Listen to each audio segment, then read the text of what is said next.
Welcome to Noble Warrior. My name is CK Lin. Noble Warriors will interview thought leaders and practitioners about their journey from being a burnout warrior to a noble warrior and reclaim their deep joy and purpose so you can do the same. My next guest is the co-founder of 1-800 Dentist. He is an Amazon and Wall Street Journal best-selling author. He's a speaker and an executive coach. His new book, Super Bold, From Underconfident to Charismatic in 90 Days. Please welcome Fred Joyal. Thanks for having me, CK. I'm excited to talk about boldness. It's important for people when they hear super bold. Sometimes they don't hear the D and they think I'm talking about football. So I always remind them, super bold. It's about super boldness. Yes. I'm an immigrant, so sometimes I lose the whatever the last syllable is. Thank you for that enunciation. Very important. I want to actually first bring us back to how you and I met. You and Okay. I, we met in person at a polar bear plunge where we submerge ourselves in a frozen lake for 8 minutes straight. Yes. So you don't just talk about being bold. You are a biohacker. You test yourself in different ways. Um, so why don't we start there? Have you always been this way, a seeker, someone who pushes himself to expand his comfort level? I wasn't always, and I think part of it was my shyness, and that affected all of my underconfidence, and it made me critical of all sorts of things, which was not helpful. And I eventually became a person who said, "Why not?" instead of "Why," and it was a big shift for me, including jumping in a lake in the middle of winter, which seems foolish to the average person. And while you're in there, sometimes it seems a little foolish because I was looking at my watch and my heart rate was just going up and up and up. But Mm, then when you climbed out of the water, there was this incredible rush of energy as the body re-energizes the capillaries who have all retreated from this disaster that they're experiencing. um Once again, it was, yeah, when I say yes, something unusual, unexpected happens more often than not. And it took me a long time to get there. mm, But being here, it's transformed my life more than wealth, more than success. Just being able to just boldly go out into the world and say yes and try new things and meet new people, mm. that's changed everything for me. So I want to make a parallel comparison to what you're talking about being bold and our experience at the lake. I don't think they're too dissimilar at all. Actually, I think they're very comparable to each other because in the moments when the cold is there, the instinct is to get out, right? Especially when the numbness comes in, especially when when the heart rate it's there, and then you realize like, oh my God, we were never gonna die, but the idea will flash in front of in the mind. Our brain is programmed to help us survive. So I think it's very similar at a situation where, let's say, public speaking, right? We're gonna die out of, we're gonna get communicated, or getting kicked out, or we're gonna really embarrass ourselves. We're gonna die from shame or whatever the thing. How do you stay in that discomfort, in those micro moments when the brain is going crazy and is saying, get out, get out, get out, get out, whatever you can get out? So much of your personal growth comes from insights that you have, and one of the key insights is exactly about this, is that the brain reacts to psychological danger the same way it reacts to physical danger. So that feeling in the ice cold water is like, I'm going to die. I've got to get this, has got to stop. I'm way too uncomfortable. That's same thing that happens to people in areas where they're underconfident. Now, it could be on stage is the most typical ones because people are terrified of public speaking. Mhm. And they get on stage, their memory disappears, they sweating profusely, their armpits are soaked, they're a lot of them are trembling, and they almost can't speak, they get tongue tied, but they can't remember what they wanted to say. They radiate that panic discomfort, but Mhm. it's your body saying there's danger. There's no danger.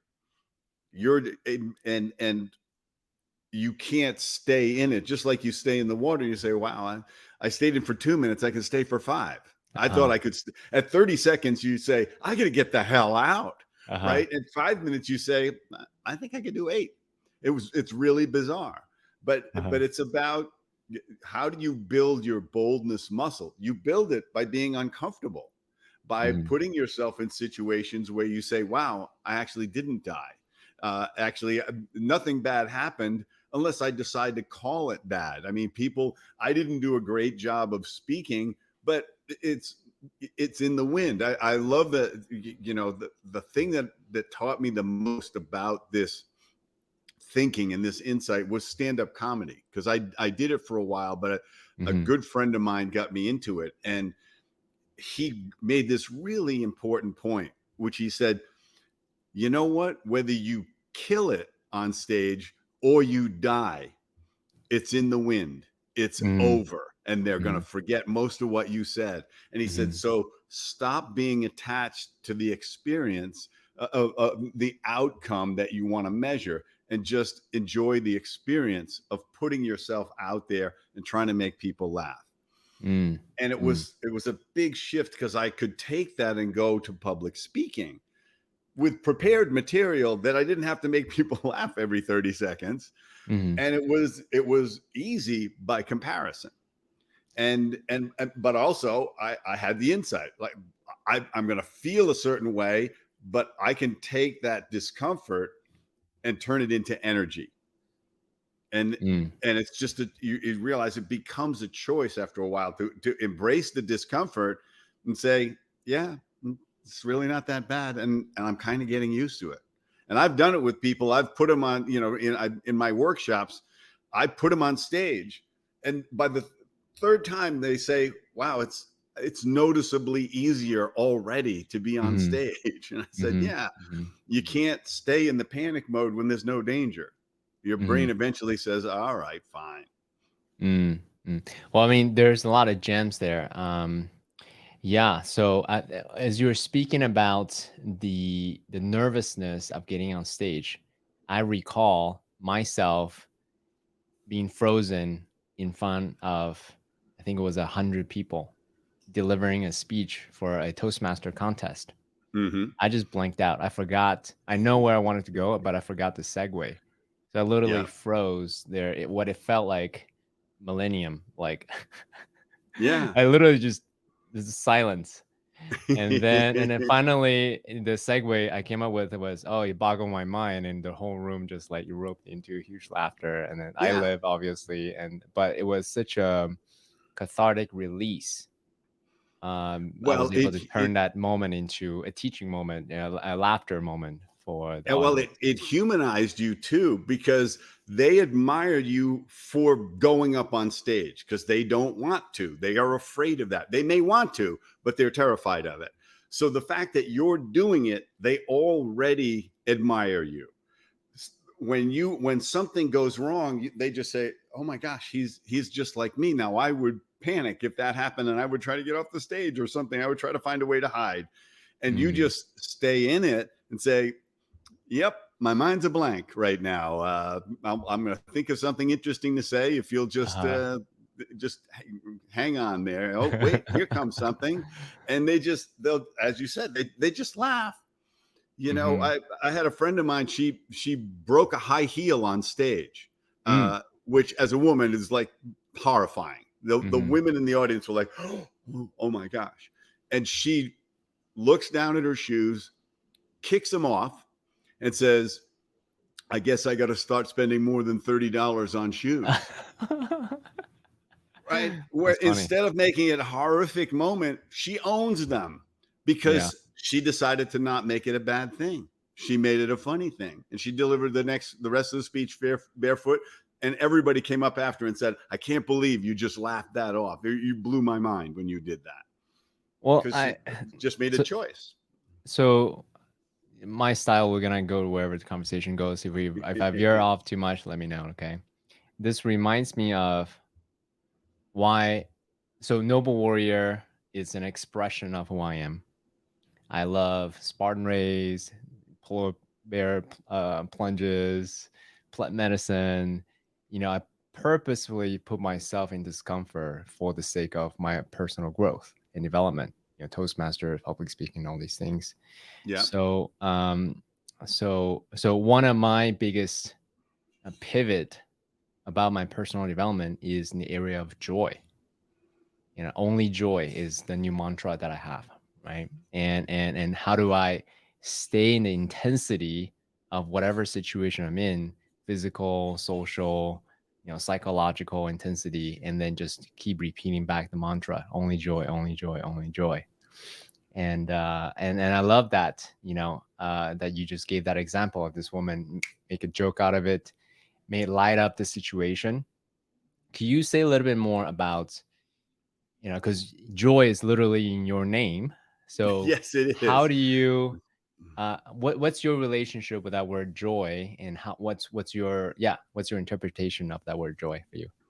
Uh, it's something I learned to embrace because it would happen in moments, Mm-hmm. and then I realized, like boldness, like choosing to be uncomfortable. There's choices. There's always an either or in life, and so many people say, "I'm angry. I can't help it." Well, yes, you can. Mm-hmm. You can take 3 breaths. You can shut up. Right? Mm-hmm. You don't have to react. The great quote from Viktor Frankl is that pause between stimulus and reaction is where all the growth happens. Mm-hmm. You cannot say anything when you're angry, Mm-hmm. and give it time and say what you really want to say. Sometimes it's like an email. You write this angry email, write it, just don't hit send. Mm-hmm. See if you want to send it tomorrow. I guarantee you won't want to send it tomorrow. So I started to realize this thing about myself, because I'm on a constant path of self-awareness, is I allow myself to get irritated about little things all over the place. And I thought, the only person suffering from this irritation is me. The Mm-hmm. person or the thing who's irritating me, the driver or the person in line or whatever, they don't know or care that they're Mm-hmm. irritating me. So I've chosen to be irritated by this thing. Mm-hmm. Whereas I could choose to say, wow, uh, that's really loud music, or that's, or I can hear this person chewing from 3 tables away, or whatever. And just say, isn't that interesting that I would let that bother me, and I can Mm-hmm. choose not to. So Uh, in that moment, what do you say to yourself when you notice, oh, my irritation is flaring up? Someone cut me off, and somebody's smacking their mouth while chewing, or the plane got delayed, whatever the setback is, didn't go against according to your plan. What do you do in that moment? I tell myself that I'm punishing myself by being Mm, irritated. mm, I have to come at it from that side. I can't just say, "Cheer up, Fred," but that allows me to transition to something positive around me, something to be joyful about. It's like, wow, I am in a car doing 70 miles an hour. I'm moving through space. I have mhm, 300 horses at my disposal, mhm, mhm, whereas 100 years ago, people had one. mhm, It's pretty different. And just, where does my attention go?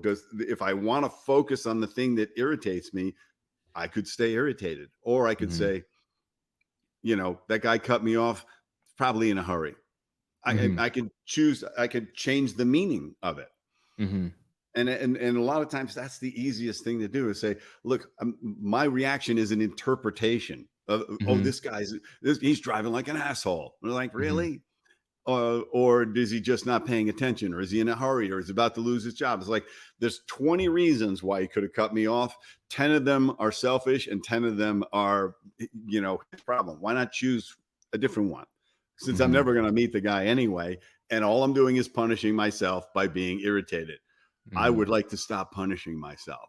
I would Mhm. like to feel good. I would like to change the chemical flow in my body. Um, Mhm. I'm about to be arrested apparently here. No, uh, Or no, it's a rescue, or rescue. rescue. Yeah, right. For punishing myself. I've called an ambulance. I've There you punished go. myself so much. I need a new colon. You know. So that's my process, and it has made me a calmer, much more patient person. Mhm. Because the other thing about being irritable is you're impatient. Mhm. They work hand in hand in a negative way.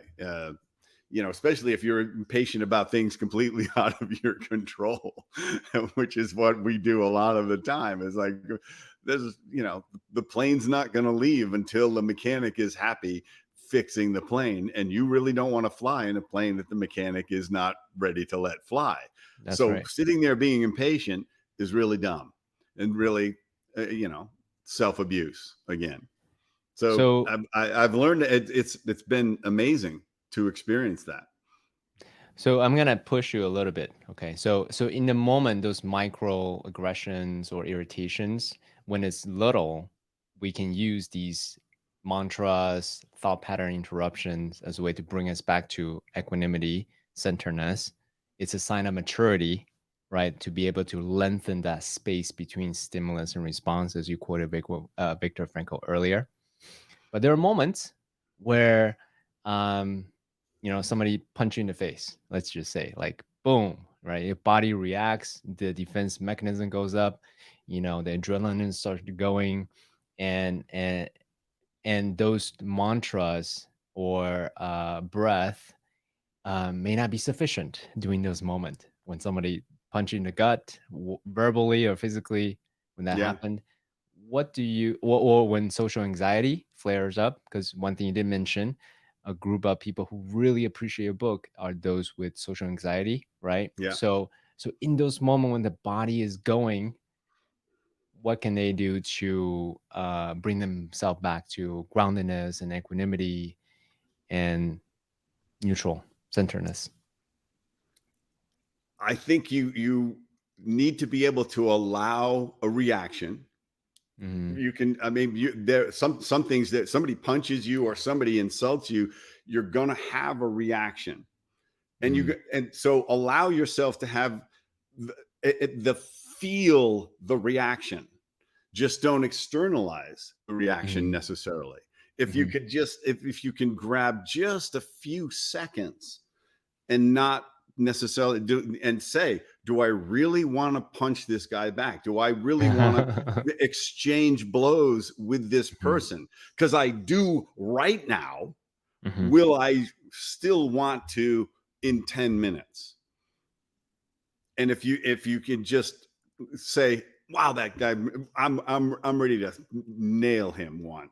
And but will I still want to in a minute, in 10 minutes? And sometimes you won't. Sometimes you'll start swinging.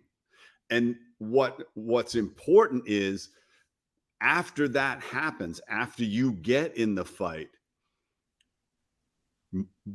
really be keenly aware of how you feel after 10 minutes, a Mhm. half an hour, a day later. Mhm. Don't ignore how you feel because you don't feel good about that. Mhm. Yep. Don't let yourself, and that's going to inform the next time. We are all flawed individuals stumbling through life, but Mhm. we elevate ourselves to a noble warrior by getting control of that, by remembering how it felt to make that choice, and it didn't feel right. It wasn't who I wanted to be. Mhm. Mhm. That to me is the noblest pursuit is, am I, as much as possible, being who I want to be, Mhm. rather than being a ball of reactions. and and Mhm. and and define who you want to be. If you say, look, I'm the guy that nobody, I stand up to everybody, and I give everybody a piece of my mind, and it's like nobody's taking advantage of me. It's like, how does that actually feel, Mhm. that you're in that state? Mhm. Do it's somehow empowering to you, but actually it's all fear based. Mm. You're feeling, you don't feel good about yourself, and so you're trying to empower yourself in some way. You're trying to feel better about yourself, but it's Was not. You took the wrong direction. Yeah. What so rather than talking about theoretical, because it's easy to talk theoretical, is there any personal stories where you have found, hey, I was, not being confident. I was, leaning into cowardice more, but I want to be more confident. I want to lean into more boldness. And you make it, in that moment, make a decision like I'm gonna change my life. Is there any personal story we can illustrate this point? There's so much that I do now that I almost as a boldness exercise, Mm-hmm. to put myself in discomfort and build my boldness muscle, that it's hard to think of them in recent times, because when I do it and it's a failure, it's like, oh, that was a fail, big deal. Mm-hmm. um, and uh, that ability to sort of savor the failure and say, yeah, it didn't go that well.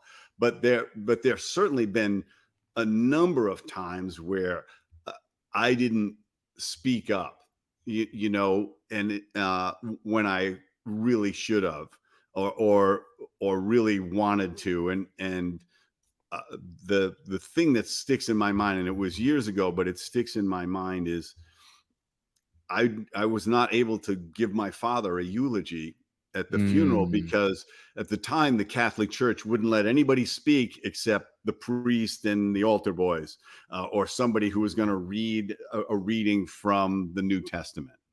You couldn't get up and say anything in the church. Mm. And today, I would say, yeah, I'm going to read the epistle from St. Louis or something like that. And I would get up and read it. And then I would say what the heck I wanted to say. Mhm. And if they want to throw me out, try and throw me out. But most of the time, I'm going to get it all out before somebody realizes it. You know why? Because that's the most important thing in my Mhm. mind, is to be able to say how I felt about this person. Mm. And I watched my, it's so interesting because I watched years later, I watched my cousin do exactly that at a Catholic funeral for his mom. Mm. He did a reading, and then he went on and talked about his mom. And Mm. that's all that anybody remembered from that Mm. day. They did not remember whether the priest, blessed them, or that the epistle from St. Paul was meaningful or not. They they were all dialed in to him saying that. And that experience of not doing that, Mm. that informs so many of my actions, because it's like, Mm. never, these things happen and I say, never again. I am Mm. never going to be that guy who hesitates, who talks himself out of it, or lets somebody else make me conform. Because most of the time when you conform, somebody else benefits, not you.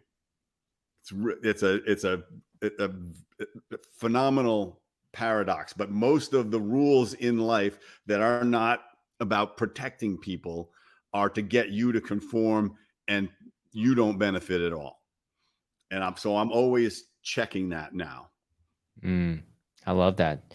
While you're speaking on the Noble Warrior podcast and to an audience of creators and entrepreneurs and rebels, so definitely this is a muscle that we consciously, unconsciously are, cultivating over here. It's really painful, at least for me. I can't speak for you, but for me, if I wanted to say something, either one, I chicken out, or two, I didn't have the language to say what I really wanted to say, or three, I say something, but it didn't quite landed the way I wanted to land, and people like turn it the total opposite of my intention. Yeah.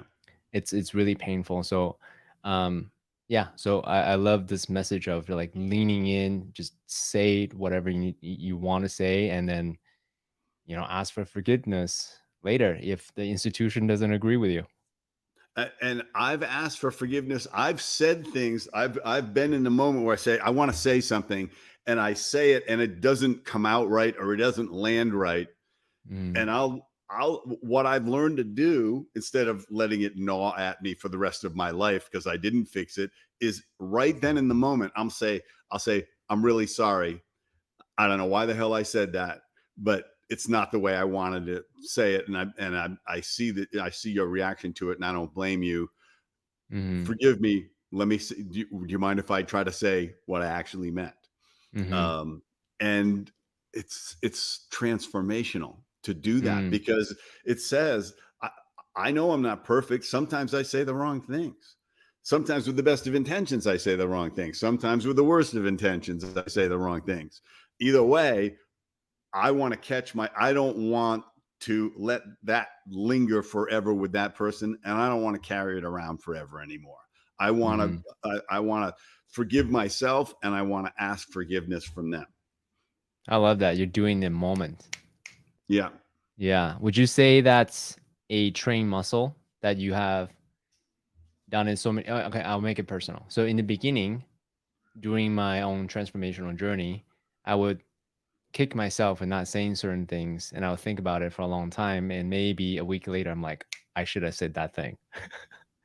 And these days, obviously it's shorter and shorter, and then through actually the podcast, I'm now able to say what I wanted to say in a much shorter time through training. So I'm curious to know, was it a process for you as well in terms Oh of yeah. being We able all, to? we all think that we should know how to interact with people automatically, whereas we get training to get a driver's license, we get training to fly a plane, we get training to do math, right? We don't think we could suddenly do geometry, but we'd come up with Pythagoras's theorem by ourselves. But we think we know all these social skills. It takes practice, just like anything else. When I hesitate and I don't say something, I realize I need to be prepared to say something, and I need to start saying the wrong thing until I say the right thing. And it, just like if you decide you want to start talking to strangers, which is one of the things I recommend to build your boldness muscle, is talk to a stranger every day. The easiest way is to just compliment them. Now, Mm, what you're going to do when you start is you're going to be awkward. You're going to be clumsy. You're going to come off weird. But you know what? It's in the wind. It's a stranger. You have no agenda except to compliment them. That's really the key. When you do these kind of things, when you have no agenda, you're not worried about the failure or the success or anything. You're practicing. mm. When I'm doing curls, I have no agenda except failure. I am going to curl till I fail. So I build my boldness muscle the same way. I am Mm. going to try stuff till I fail and go like, okay, now I know what I need to improve. But So just being able so to, let's zoom in on that real quick. okay, Do you do so? I love that because especially for the overachievers listening, they may say, "All right, I'm gonna do this. I'm gonna achieve this outcome, get a number or get a smile, whatever the thing is." But what you're saying is not that. What you're saying is you do it for the sake of just doing it. Don't worry about the outcome. You do it for the sake of doing it. Yes. yes, the if and this is a social skill. And Hmm. again, we have to learn this stuff, because especially, let's say you're a real estate broker and you've been told you got to meet 100 people a month. So you're out there going, I got to meet them. They got to know I'm a real estate broker. I got to find out if they're ready to sell the house. I got to find out what the house is. Well, I got to like, that's what I need to talk to them about. People can smell an agenda on you in about a second and a half, whether you're Hmm. trying to pick up a woman, or you're trying to sell them something, or get their contact information, or whatever. they can smell it. So abandon it. Make the only outcome you're looking for is connection. When Mm. you do that, everything else, it happens magically, Mm. because now it's just like, I always liken this to being in high school, because high school was such a clumsy, shy, traumatic experience for me. But girls could smell that you were desperate. They could tell. Mhm. Mhm. And that's what, when you have an agenda, that's what people are figuring out, is you have something to get from them. When your only goal is to connect with them, maybe your only goal is to make them feel good about themselves. Say, Mm. you know, that beard looks great on you, or and you'll get so good at doing it. Like when I do it as a drive by, I say, like, I'm not doing it to start a conversation. I am literally giving a compliment, and then I'm gone. Mhm. And you can see the reaction on people's faces, because they just take it in. And Mhm. you get creative about it, because at first you want to compliment something, like you see an attractive woman, you say, "You're really beautiful." Okay, she hears that a lot. Yeah. Compliment her on her shoes, on her handbag. All of a sudden, she spent a lot of time picking those things out. You come Mhm. up with something else to say. I've evolved it to the, because of course I'm irritated by everything. Uh, if I see something weird on somebody that I have a Mhm. judgment about, I Mm. make myself compliment them on Mm. that one thing. If I think their purple hair looks ridiculous, I am going to say, that hair is really working for you. It looks amazing. And you know what? It changes my judgment of them. And they clearly have purple hair for a reason. Mm. So it makes them feel good. Whatever the heck it is. If I think people have way too many tattoos, I'll say that ink looks amazing. And it allows me to get rid of my judgment at the same time as I make them feel better about myself. But this is a life skill. This takes Okay. Okay. practice. So this is Noble Warrior again. So we talk a lot about warrior spirit, Yeah. right? So that warrior spirit, my interpretation, what you're saying is leaning to your judgment, not. Let's see, maybe that came out wrong. Let me rephrase. You don't When have you to know, apologize. So I was yeah, not hurt by that. yeah, not apologizing, just rephrasing. Yeah, Yeah. refinement, right? Precision. That's what we're about. Hmm. So, where was I? All right. So whenever you notice your judgment, rather than going with it, you are doing the total opposite because you notice that's a bias, that's a judgment. So you're taking action as a way to refine, to polish, to hone your own self, so then you can come back to neutrality. Did I interpret what you say correctly? Yes, because if your goal is connection, we're going to tie this together now. If your goal is connecting and you have a judgment, the insight that you develop is that 98% of the time your judgment is wrong. Hmm. Okay? And so, because once you get to know anybody, we're all flawed human beings bumbling through life, trying to find our way. And when you can offer something positive to somebody that you had a negative thing about, there's a double healing going on, right? You've elevated them and you fix yourself. Mm. Because that, what I've learned, the more I connect with people, I have met people that I have like six judgments about them based Mm. on their shirt and their hair and who they're with and everything. And then if I engage them, I'll find out I am wrong about everything. And I've done Mm. it so much that I don't trust my drive-by judgments at all. Mm. I say, and that's why I want to reverse it, because I've been wrong. My Hmm. insight is, and they're doing it too. They're having judgments about me. Mm. And so I don't have to take on their hostility or rejection or rudeness or anything. They're Mm. having a judgment about me that may or may that's based on my hair. It's Mm. based on my shoes. It's based on my teeth. Who the heck knows? Maybe my nose seems too big for them, and they hate people with big noses, and they don't even know why. Mm. They're doing it too, so I let it go. I don't have to take on their behavior towards me because it's not accurate. If somebody So, rejects me, I mm, don't have to believe I'm a bad person or an unworthy person. I could just say they don't know me. mm. So I have a question for you, Fred, and here, because you actually quoted Lao Tzu in your book. Like, I think one of the first lines in the chapter is, Yeah. I can't remember exactly what the quote is, but yeah, When I I can remember. let go of who That's right. I am, That's I right. discover who I can become. That's right. That's right. That's right. So I assume you appreciate the yin and the yang of things in life. Yes. Yeah. Okay. Good. So there's times for action. You're obviously very biased towards action. You want to take action. And there are times for stillness, contemplation, surrendering. So can you elucidate for us? Because on the surface, if I just read your book, I was like, oh, Fred is all about action, action, action. Can you tell us a little bit about the time for stillness, for contemplation, for inaction?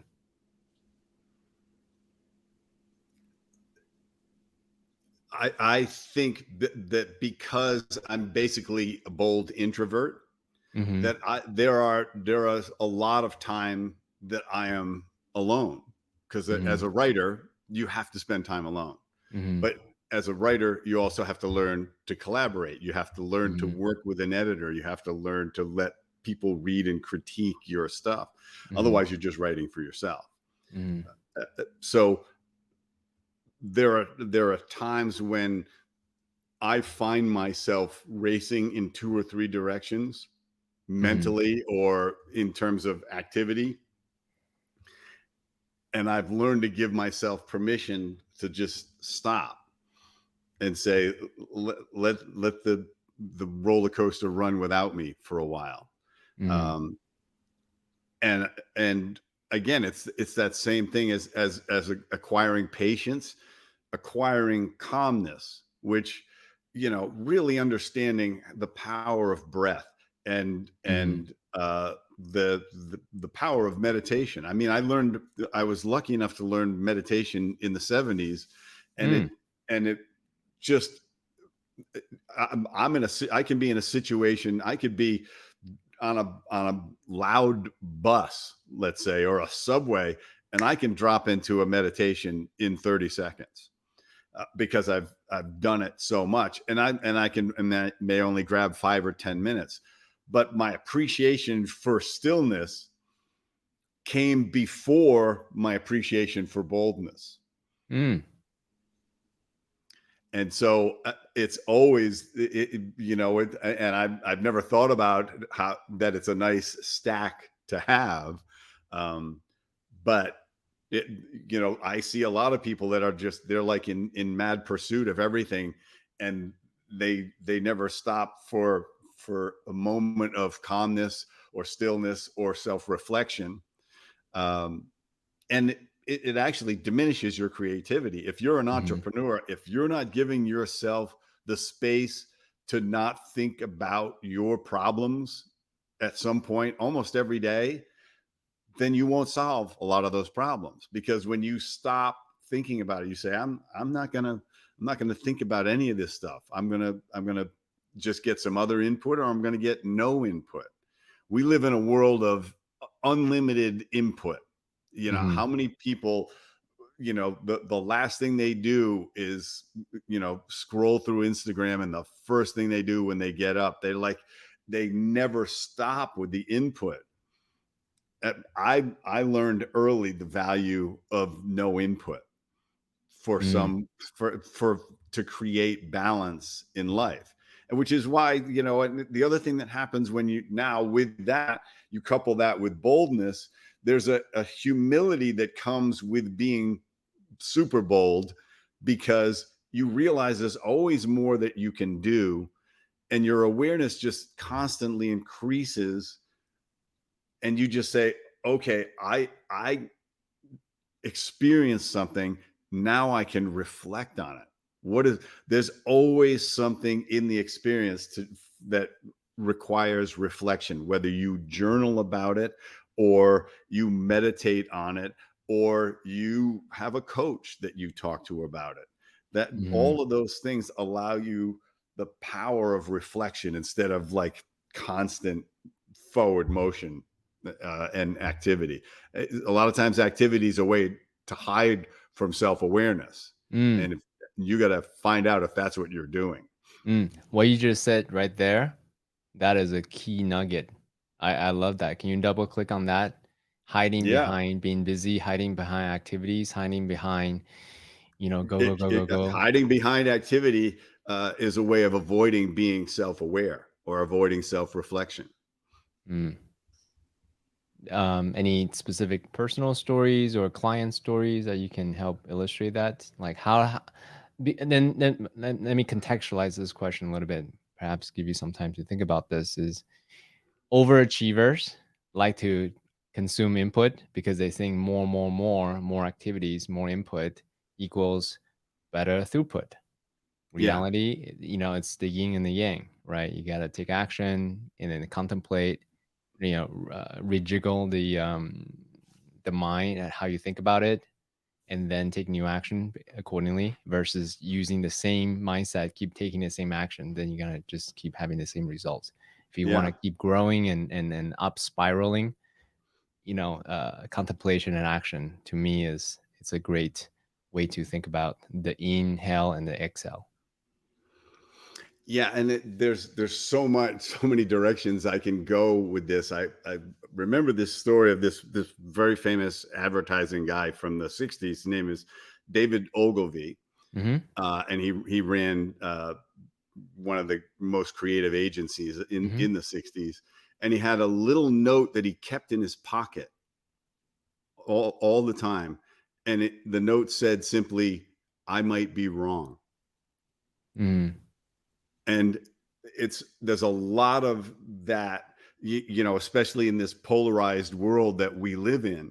When I'm in a conversation with somebody with pretty much the opposite political views, I'm willing to sit there and say, I might be wrong about how I see this. I want to know how you see it, rather than saying I've got all the answers about why you're not right. I want to know why you think that way. But I see a lot of people terrified of being wrong, of changing their minds. Look at how bad it is for a politician to flip flop, right? It's like a career ending thing. It's like, no, no, why don't I want a leader who can change his mind when he gets more information, when she That is learns the something very new? that is the very definition of learning.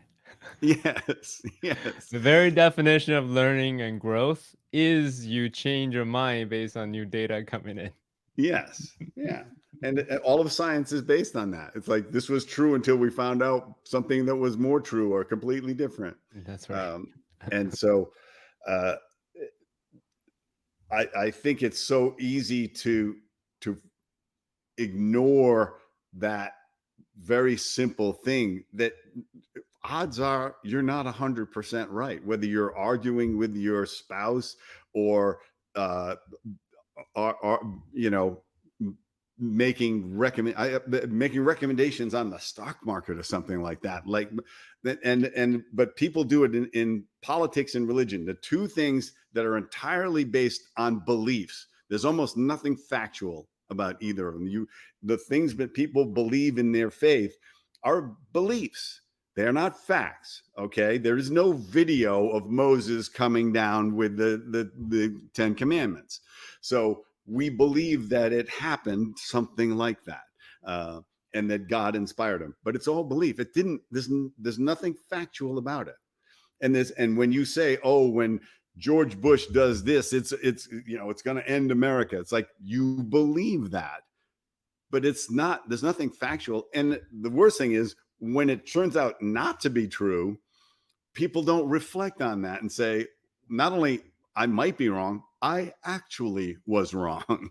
They don't let the input in, because the confirmation bias has become such a strong feature of our society at this point. But that the liberating, and the other direction I could end up going into is how perfectionism keeps us from doing things. Mhm. It's like, oh, like I can't like if I wanted to do stand-up comedy, I would say, no, I gotta have 30 minutes of rock solid material before I'll take the stage. Yep, I gotta be So Dave Chappelle before I step onto stage from day right, one. which is Mhm. even Dave Chappelle doesn't do that. He says, I'm gonna Uh-huh. go up and try this half-finished joke and see if I can finish it. Mhm. Right. That's how all those guys work. Chris Rock goes in at 1 in the morning into these New York clubs and tries stuff out. And over the course of a year, he develops 90 minutes of incredibly strong material. Perfectionism is an excuse for not acting Mhm. until you I don't want to do karaoke because I don't have a perfect voice. I haven't picked out the perfect song and practice it. Do these other people seem like they're practiced? Like they just had enough drinks where they're willing to try to get up and sing, an ACDC song. It's that so So so I have a question perfectionism is for a real trap. It's a trap for introverts. It's a trap for the unbold. Yep, great.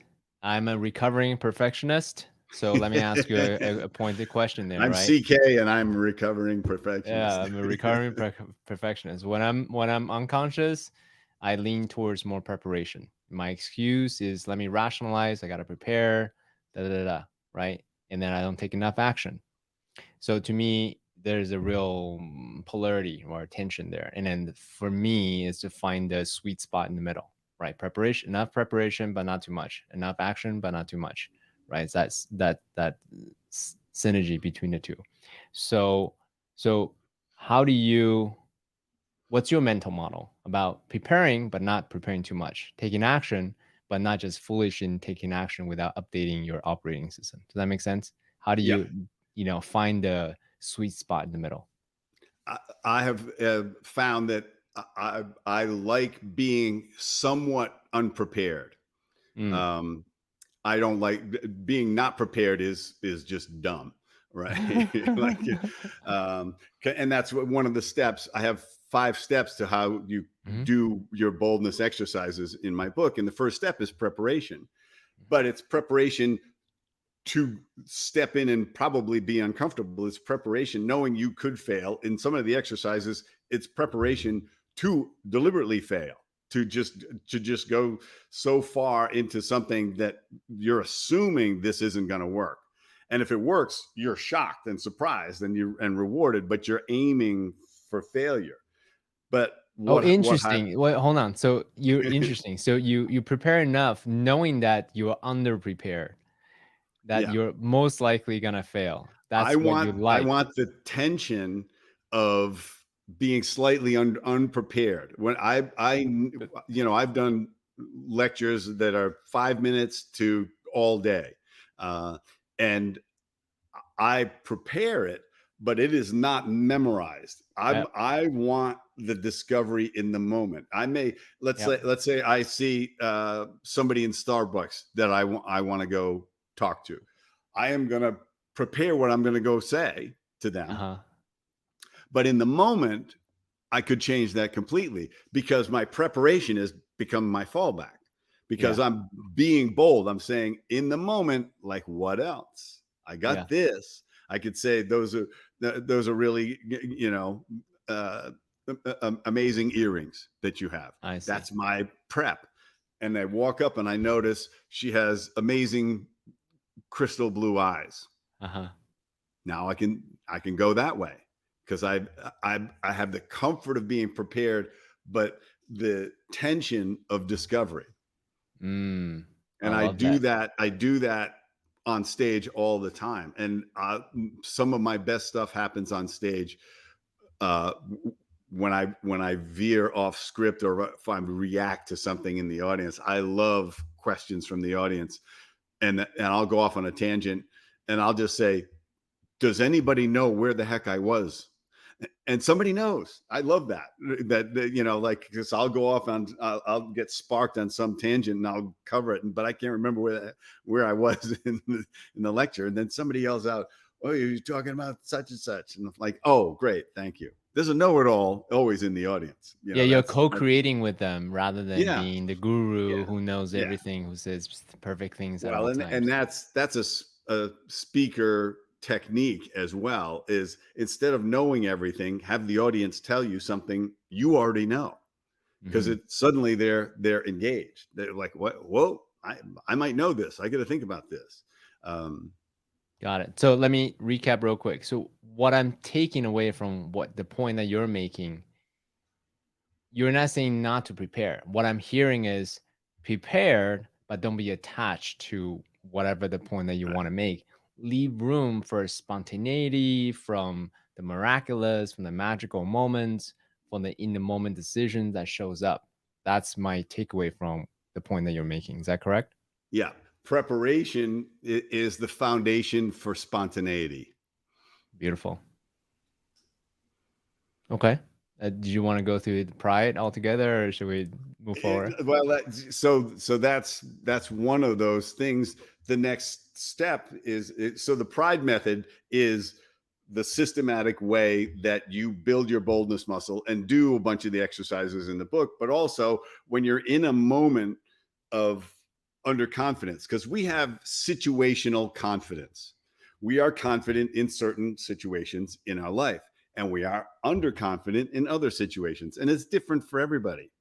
You may be able to walk into a room and meet everybody in the room, and so you have situational confidence, but one-on-one you're too anxious, maybe. And I've seen people like that there, and whereas the rest of the people will go like, oh, a room full of people, that's totally intimidating. I like the one-on-one thing.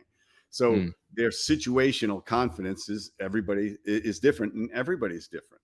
The idea of being super bold is to radiate confidence in every situation, to to to know how to be bold even when you don't feel confident, because this is the great paradox: is you build your confidence by taking bold action and being mhm, bold, mhm, not waiting till you feel confident enough to be bold. mhm, It's the opposite of what people think. Well, I can't really do that, I don't feel confident enough. And I say, that's why you're going to do it. to to build the boldness, because you're going to find out you didn't die, number one, and number two, you're going to get a little better at it mhm. by doing it, and then reflecting on it. And then what happens is your confidence expands. So the pride method is a 5-step process, which is preparation, which we talked about, and I obviously go into much more detail on it. Relaxing, which is understanding how to physically relax your body, because a lot of people don't have any idea how to do it, how to just release their physiology, like acknowledge the tension in their body and release it, and then just breathe. Trust the power of breath. A lot of people, they get anxious, they stop breathing, which I'm sure on the African plain was very helpful. When the saber-toothed tiger was stalking us, is our reflex is don't breathe. Very not helpful in social situations, or social anxiety situations. You need air, you need oxygen. But when you really do it, and I talk about vibrating the vagus nerve and all of that stuff. There's great techniques to almost instantaneously relax yourself. And when you relax yourself, you suddenly realize you can relax yourself. Just like when you notice you're nervous, you go, oh crap, I'm nervous, makes you more nervous, right? It Mhm. spirals up. But as soon as you apply any technique to relax yourself, you say, wow, I'm actually in control of my state. I can relax myself, which relaxes you more. What's your go-to relaxation technique? If you, let's say, meeting whoever and then you notice you're nervous, what's your go-to technique to come Uh, back to regular? my number one technique is my physiology, because like I notice I'm doing something. I'm like, my body language is radiating how anxious I am, and I'll just shake it down. Like I'll just release it. Mhm, If I'm going on stage and it's like 5,000 people, and I'm going, wow, this is intense. This is a big crowd here. mhm, mhm, I'll just do 3 deep breaths before I go on stage, and I'll mhm, just feel the settling, and then and now I'm just energized. It's like, get me out there. mm, And mm, any nervousness is now turned into power.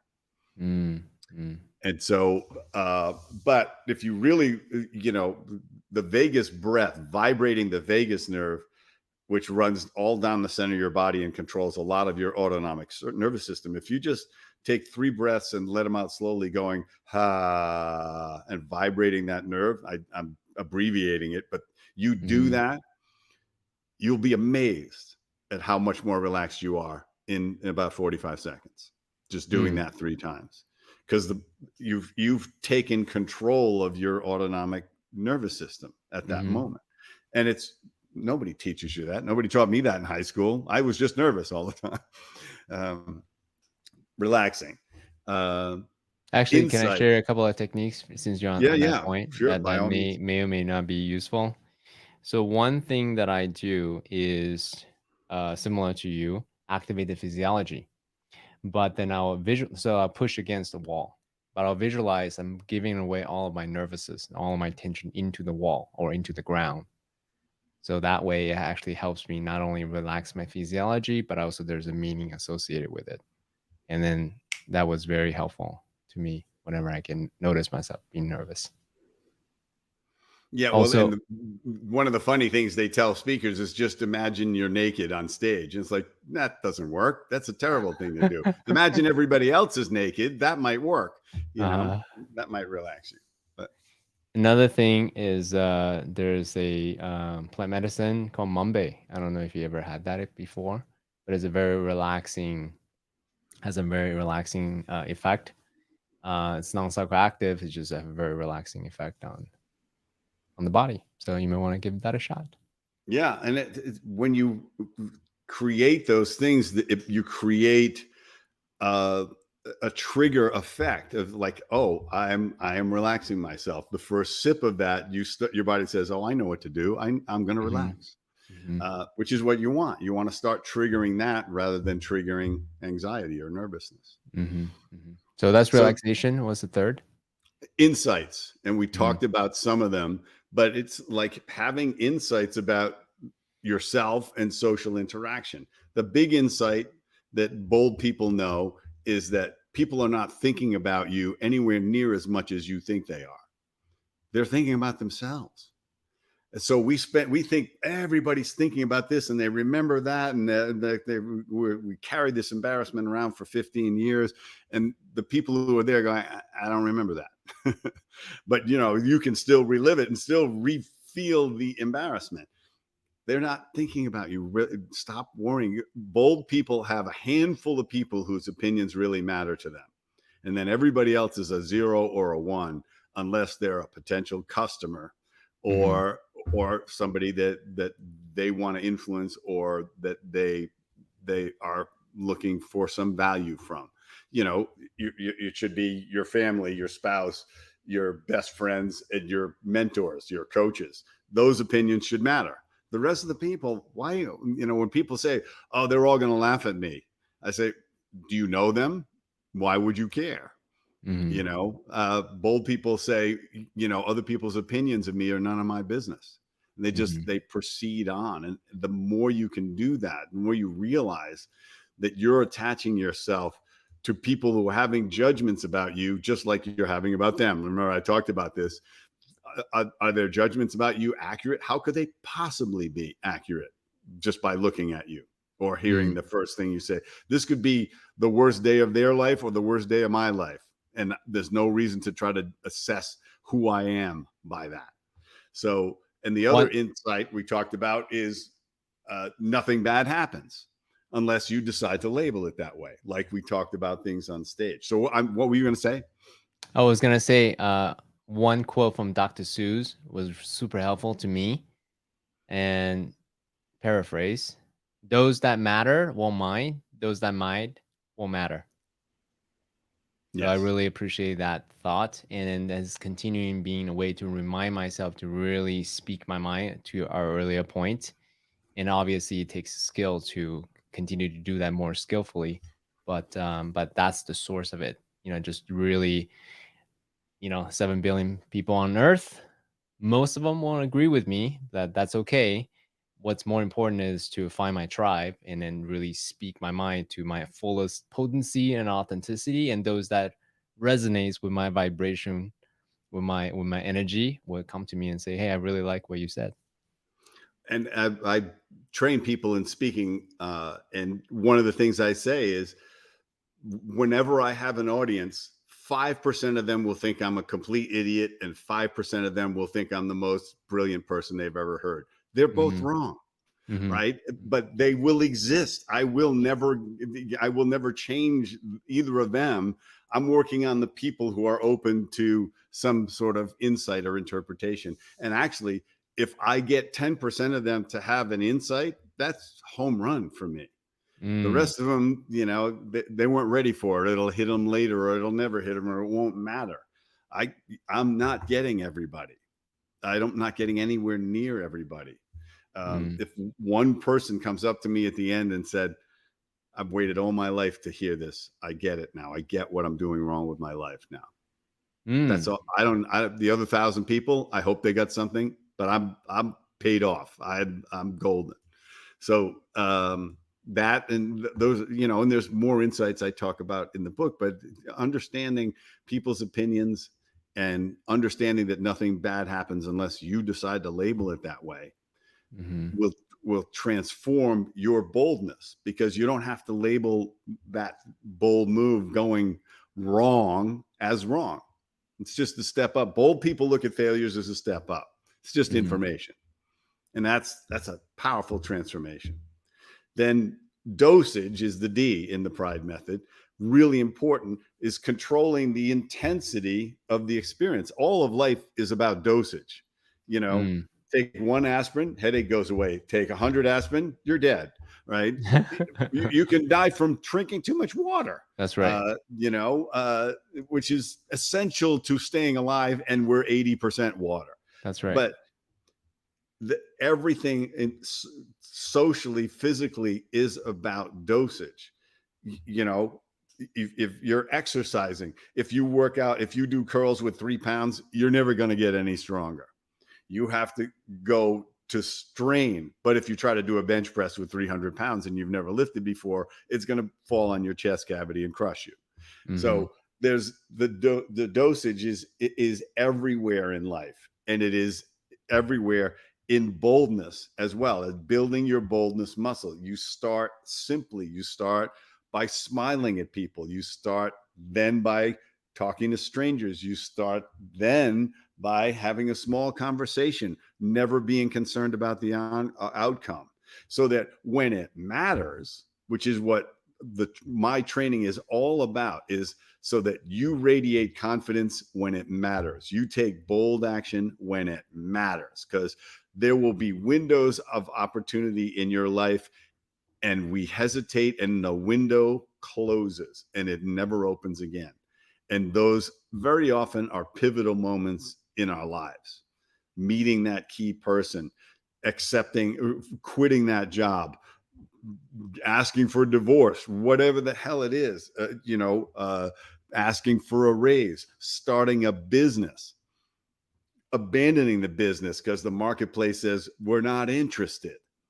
All these are all bold choices that we make, but we have to build the boldness muscle to take the action So quick when it question there. matters. So quick question there. I love that you mentioned when it matters, right? When the window of opportunity opens, that's really why we go to the gym. I think in one of your previous podcast interviews, you mentioned you don't go to the gym just in case, a 300-pound something, that you need to lift Happens to off your be on your chest. chest and you need to get Yeah, it off yeah. your You chest. you Yeah. you do it for the moment when there's something functional that happened. You need to lift 300 pounds.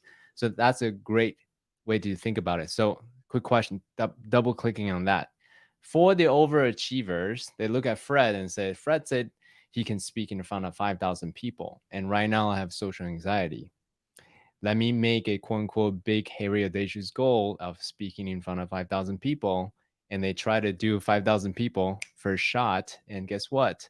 Oh, debilitated by this Overdose. anxiety, right? Yep. Overdose. I'm such a Yeah. failure. Let me Yeah. just not think about That speaking was forever and humiliating, ever. That's embarrassing, right. That's right. traumatic. I got PTSD about speaking for the rest of my life. That's right. That's So in terms of setting goals, quote unquote, are you in the camp of big, hairy, audacious goals, or are you more in the incremental, hey, meet, go to wherever you're at and stretch yourself accordingly, and then stretch yourself all the way up to 5,000?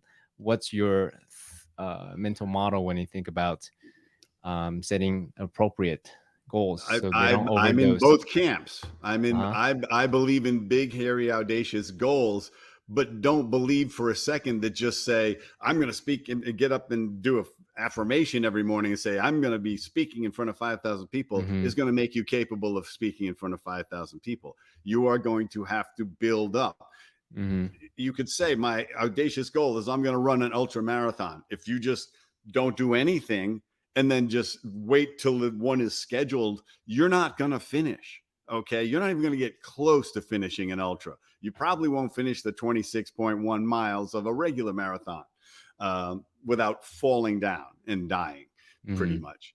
But so I'm about like have audacious goals, believe you can make a huge impact on the world, Mm-hmm. but know that it starts with the first building that step. Just like speaking, you start by that's Toastmasters brilliant for teaching you how to speak, because you start speaking to a group of people that are all there encouraging you, and you're Mm-hmm. doing a 5-minute talk. Nobody's going to hire you to do a 5-minute talk, but you're controlling the dosage so it doesn't overwhelm you. So you go 5, that was easy. I can do 10, I can do 15. I'm Mm-hmm. getting better at this. I'm feeling comfortable. I'm not tongue tied anymore. I you know, I've done lectures totally unprepared, 3-hour lectures. Mm-hmm. They said, we don't want you to do the topic you're talking about. Can you just do questions? Yeah, I'll do 3 hours of questions. Mm-hmm. Um, but because I've done it. Mm-hmm. I haven't done, I didn't start by saying, I don't think I need to do a lecture. I'm just going to answer questions. And the audience goes, well, we don't have any questions. So now what? Um, so the controlling the dosage of the experience to build that boldness muscle till you're strong when it matters, because it will matter. There will be times when it matters and you do not want to hesitate. Hesitation is the opportunity killer. So say more about that. So self-doubt, hesitation in a moment when a very attractive woman or a man walks by and you want to have a quick moment of connection. I don't know if you ever experienced that. That moment passed, and then you go, "Ah, man, should have done Oh it." yeah, Right? I've lost track. I mean that was one of the primary motivators for becoming boulders. I said like I can't miss any more of these opportunities, because what Mhm, you'll stand there and say, I want to go talk to her, I want to go meet her, mhm, and you stand there long enough, and somebody else walks over and talks to her. mhm, That's me now. I'm the one who walks over and talks to her while you're still thinking about it.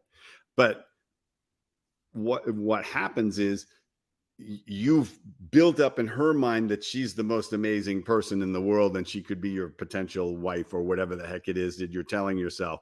So you've made it almost impossible to be relaxed, mhm, and you're wrong mhm, about the odds of her being that person are like 1,000 to 1. So what you should do to the dosage is talk to anybody in the room, talk to whatever woman you see in the room, just walk up and introduce yourself to her. I pick out the wallflower in the room now, the mm, person who's looking at the books or looking at the albums, or like the album covers or whatever, or staring at the food buffet endlessly. I just go introduce myself to them, because I mhm, used to be them. I want to mhm, like pull them out and start introducing them to people and stuff. But you start with that simple increment so that you realize that your hesitation is the problem, that you mm, don't have to be confident. You just have to go. If you walk up to her, you got to say something. It's probably going to be wrong, but you're going to get better at it. And it doesn't matter, because she's not the perfect person anyway.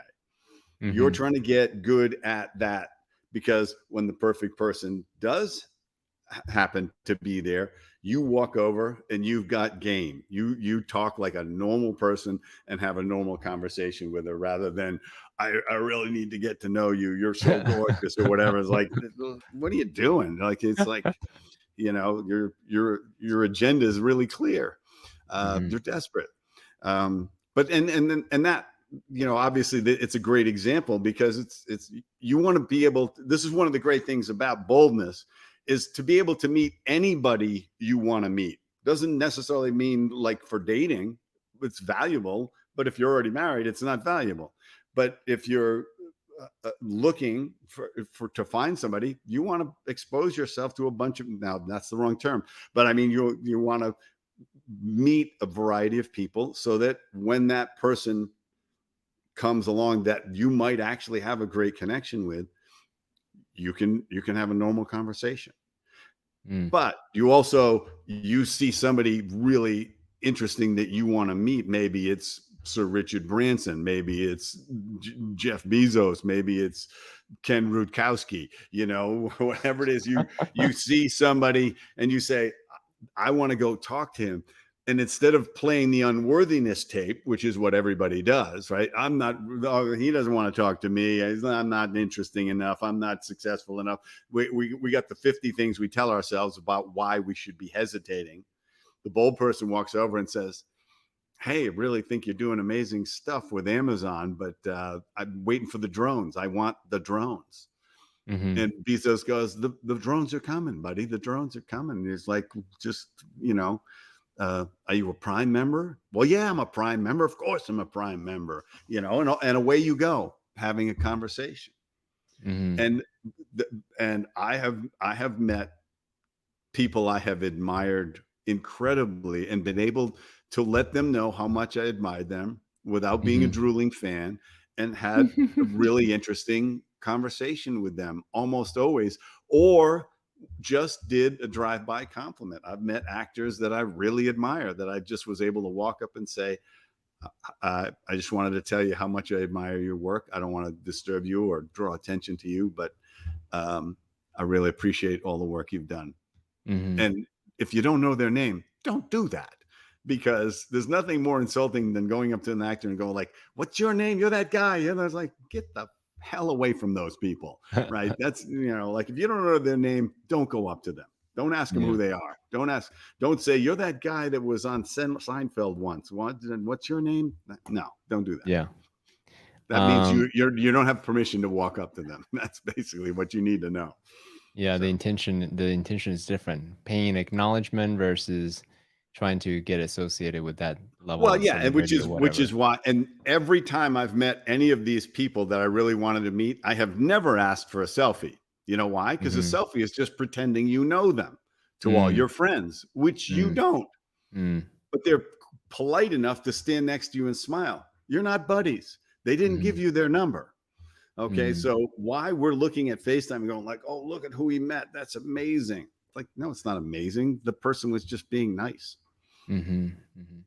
It was, so I met Ken back in 2012, when I was at the TED conference, and being at the TED conference was a great teaching moment for me because I get to sit right next to Larry Page and then, Seth Godin and Jeff Bezos, all those people. And it was really cool. I'm saying this not because I'm dropping names. I'm saying this because it's really cool to watch how human they are. Let's say at a regular party place when there's nothing going on, what people typically do is they just play with their drinks and standing very awkwardly by themselves. Yeah. And that's normal people. And then guess what? Those people, they do the same thing. Yeah. Yeah, Just and they're yeah, just and so human you like could the just rest of walk us. up to them and talk to them. Yeah, just they're as awkward and perhaps even more so, because they're all nerds and geeks, growing up. So it was really cool to actually like just humanizes these people that I admire, yeah, for the work that they do, and then be normal with them. Yeah, and these people, all of these people, they may have worked really hard at something, but they got lucky. They found, you know, the right thing at the right time, and then worked it hard. But they still struggle. I mean, you know, Bezos has the most spectacular divorce in history. You Mhm. know, Mhm. so uh, richest man in the world for a while, and somehow can't stay married. So it's again, we're all just human beings trying to find our way, and give everybody the space to do that, and it will make a huge difference, instead So of so judging like crazy. is boldness experiments, because primarily what we've been talking about is meeting people and having human interactions. Do they transfer to other things? So let's say I develop boldness muscle in interacting with people. Does that translate to my starting a business, or having a podcast, whatever the thing that, meeting the right partner in life? Does it Well, does it we translate? talked about speaking. It takes boldness to say I want to be a speaker. It takes boldness to write a book and say, Hmm. look, I think I can create something that people will want to read. It takes boldness to start a business, to say I'm going to take these risks. I mean, if you don't, if you decide to play it safe your entire life, is that really what you want on your tombstone? He played it as safe as possible every day. Uh, that's no. I want to have tried stuff and succeeded at some of it, and knowing that I was going to fail at some of it.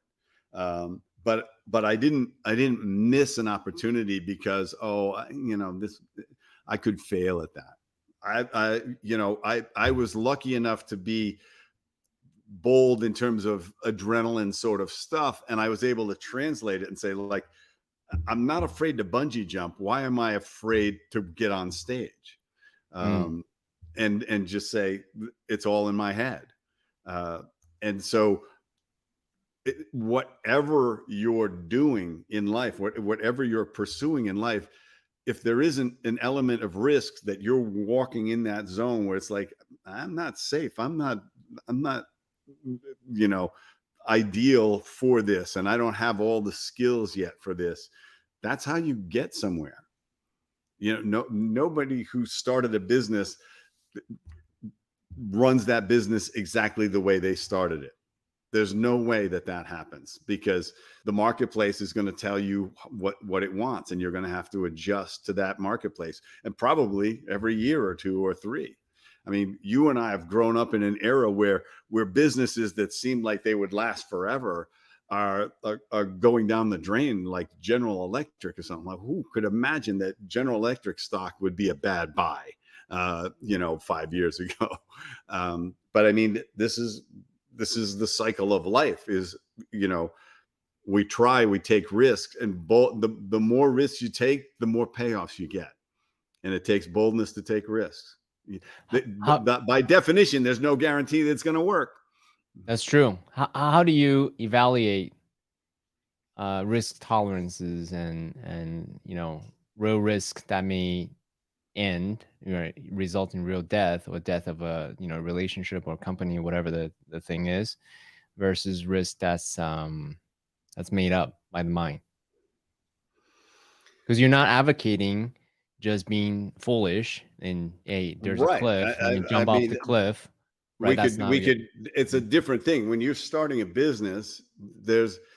You have to protect your downside risk. You have to get as much help as you can to create and launch this business, this product or service, without just saying, "Oh, I think everybody's going to love this. I'm just going to make this widget, uh, even though I don't know where I'm going to make it. But I'm gonna raise $100,000 from my family, and then I'm going to see if I can pull it off." No, it's the that takes real preparation. You don't want to learn on somebody else's dime how to run a business, uh, unless you're willing to do whatever it takes to make that business. The thing that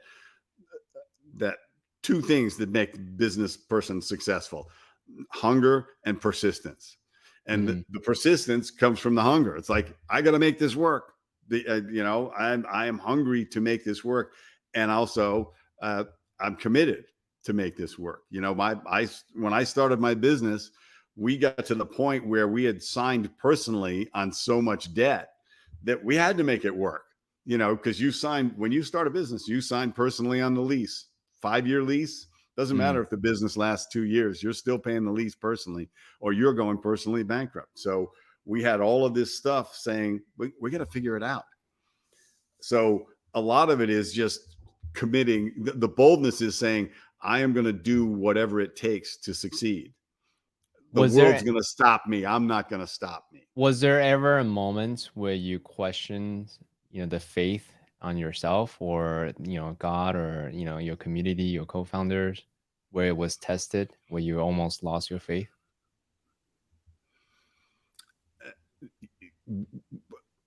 I was naive enough at the beginning to think I could do it no matter what. And then by a certain point, after surviving enough near death experiences of the business, you realize how that most likely you can pull out of it, Mm, just by showing up every day. Not like saying, oh, this is worrying about it gets you done, it gets nothing done. mhm, So when you say, I'm gonna work the problem, I'm gonna work this problem this day, and it got to the point where we said, we're just going to keep showing up and trying to solve this crisis. And you solve enough of them and you say, wow, we will figure it out. I don't know how, but we will get up every morning together and figure it out. mm, um, so there was never a moment of despair where I had to say, you know, am I crazy here? Like, should I be abandoning ship? And I mean, we got in some serious tight spots, mhm, 4 or 5 of them over the years, with some litigation and with over investing in during the dot-com boom. mhm, We got $6 million in debt, and we couldn't pay um, all of these TV stations. mm, But we had a relationship with them that we said, look, we will absolutely pay you. It just won't be on time. And they mm, trusted us because we had a 10-year relationship with these stations. mhm, But it's all just, and hey, sometimes the business tanks. The marketplace shuts you down, or a competitor tramples over you, and you just, it's information to start again some other mm, way. mm. I love that. That's a very, very Zen, very Taoist philosophy. Just trusting the flow. Um, no, that's a beautiful thing to hear. I mean, part of the things that we talk about here on Noble Warrior a lot is plant medicine, and it allows the dissipation of these illusions, the limiting beliefs that we have ourselves, and hence why I was asking the question, because when we hear people talk about their ups and downs of their business or relationship or personal health or whatever the thing is, it's we always are met with when our character is being tested. So hence that question of how you were able to continue to choose the right path even though you were seriously tested by the circumstances or certain things like that. Well, in business, you eventually figure out there's no such thing as making the right decision, or be thinking about it long enough to always make the right decision. You Uh-huh. decide and make the decision work, Mhm. and sometimes it doesn't. There's no way that you're going to guarantee success. Mhm. You have to try. You got to step up. You got to let the door lock behind you. You got to burn the boats in the harbor, whatever metaphor you want. You got to jump off the high board, whatever it is, and hope there's water in the pool, and Mm. flap your arms on the way down. That it's the beauty of life is risk. Mm. Say more about that. That's beautifully said. Say more about that. We pursue comfort as a goal, whereas it's comfort is where you restore yourself. It's like going to sleep at night so you wake up energized and can go through your day. Comfort is not the goal. It's a place. It's a launching pad for going out and taking risks and chasing your dreams. However, and they don't have to be big dreams. You could just say, my dream is to be the best parent, the best friend, the best speaker, the best crossing guard, whatever the heck it is. You as long as you're doing everything you can to be your best, there's going to be risk in that. There's going to be frustration in that. And but all of life is, it's just getting to the point and saying, this is life. Life is polarity. Life is good and bad. And I can appreciate the great stuff because some incredibly shitty things have happened to me. If I was comfortable all the time, I wouldn't I wouldn't know any joy. I Mm-hmm. would just know safety. Mm-hmm. And what happens is in almost everyone's life is that they discover that whatever security and safety they created is an illusion. Mm-hmm. Something will dissipate it at some point, and we're all going to die. So, Mm-hmm. and we don't know when. This is, Mm-hmm. this is what I try to tell people more than anything. And it's hard to tell young people because they feel like they're going to live forever. But I say, like, you know, we're all in this game of life, but we don't know how long the coach is going to let us play. Mm-hmm. So play full out, Mm-hmm. every day, and use comfort as a place to restore yourself, not to say, I just want to be comfortable and safe all the time, because the real joy comes from challenging yourself, pushing yourself, discovering things, rolling with the bad to discover what the good is on the other side. Mm. Even if a tiny example of this, but it just happened to me. Um, I got delayed on a connecting flight, and thunderstorms and everything. They decided to cancel the flight, and I had to spend the night in Washington, D.C., but instead of going to Nashville, where I was supposed to be going. And they couldn't get me out till 5 o'clock the next day. And I was like, this is ridiculous. I'm missing the whole first day of this seminar that I paid dearly for. And I ended up, working on a whole bunch of stuff for the workshop in my hotel, and then went out to Starbucks. Saw this really interesting woman, just walked over and said hi to her, just told her how, great and summery she looked or something like that. 45 minutes later, I finally leave after this conversation. I am so grateful that American Airlines canceled my flight, because Mm. it was worth it to meet her. She was just an amazing person, and we had an amazing conversation. So instead of saying, my life sucks, American Airlines sucks, I miss this, and it's like, what's here to discover? Mm. How do I put myself in a new risky situation to see what I can discover? Yeah. That's where the joy in life comes from. So appreciate that story. Thank you so much. I mean, I literally put myself in situations to have serendipitous moments like that. Is engineer serendipity, right? Things like Burning Man or plant medicine ceremonies and things like that. Yeah. You're a burner too, no? If I recall correctly. No, I have never been. I have never What? been. Oh my gosh, I Fred. know it's a like it always You will falls love in the it. wrong way. Oh, I know. It's You just, will love it. we have dental conventions at exactly the same time. It's ridiculous. I Well, just, luckily you're no longer in the dental yeah, industry I can do anymore. what I want. You can do what you want. It is happening. Well, we can take it offline, but Yeah. so okay, let's talk about being bold on the internet, because you went from direct marketing, direct response, right, 1-800 dentist, to now Yeah. building a personal brand as a executive coach, as an author. Uh, we can use the internet to be bold.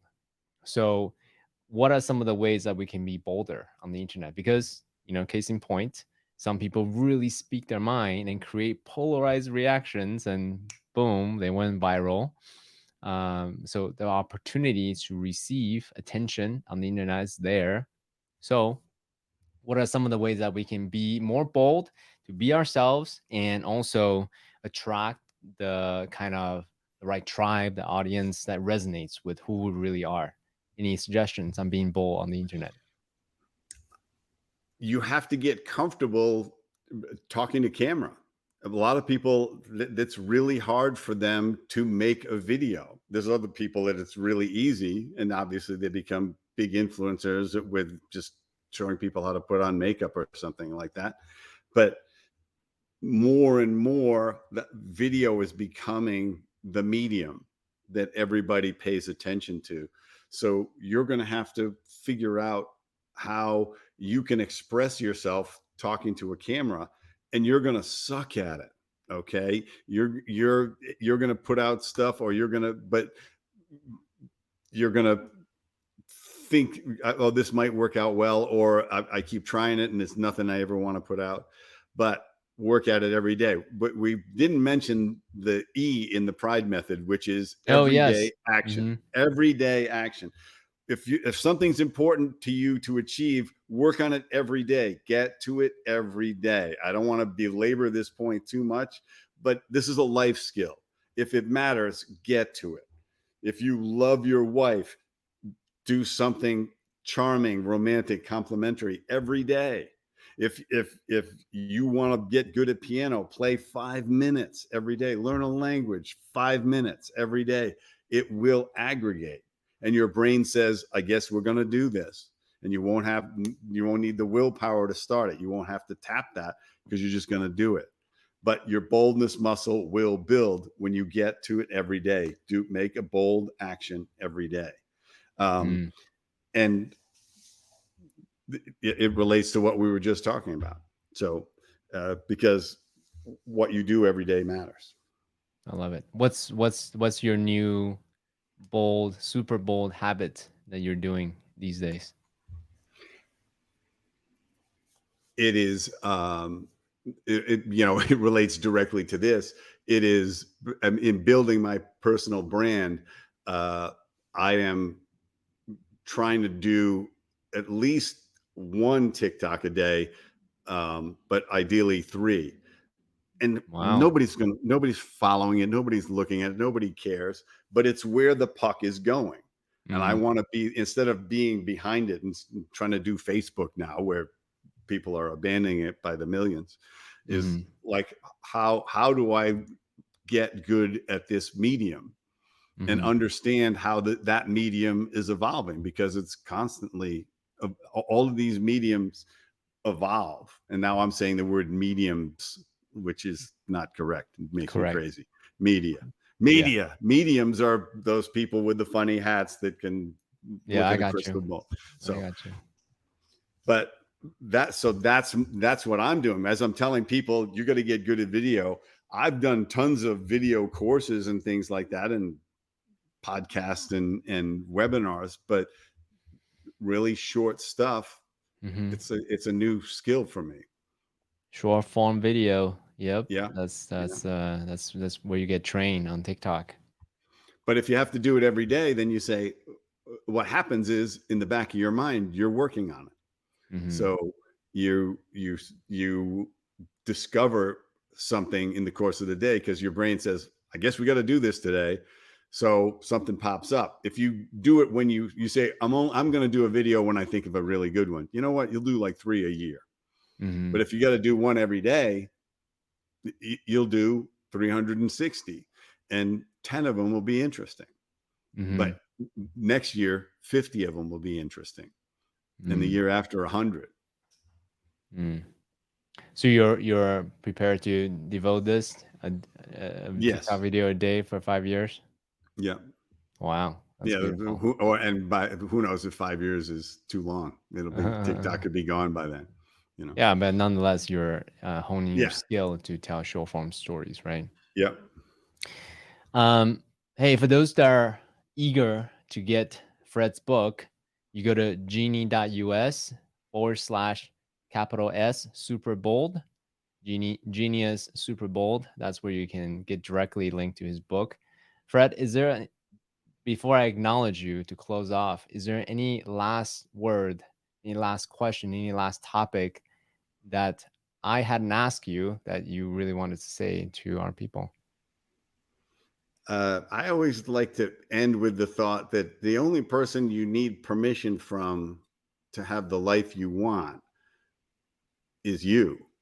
The only person you need permission from to have the most exciting, adventurous, pain filled, love filled, challenging, satisfying life. The only person you need permission from is you. Don't wait for somebody else to give you permission. Mm, wise words. Hey, Fred, I didn't say this in the very beginning, but I actually read your Everything is Marketing book. Oh, And wow. I looked at 1-800 Dentists as a model when I was thinking about my first business. That business didn't go anywhere because, Wow. the internet happened, all these things, the cost per leads were too high, but 1-800 Dentists was a model for me to look at. So I actually am familiar with your work, and it's so cool to talk to you after, was it 10 years or Yeah. so when I was studying that. So, and thank you for your sincerity, for your earnestness to really make a difference in people so that they can be more bold and make that transformation from being someone who is socially anxious to someone who is uber confident, super bold, and Yes. really being out there and creating the life that they deserve. So thank you so much for being here on Noble Warrior.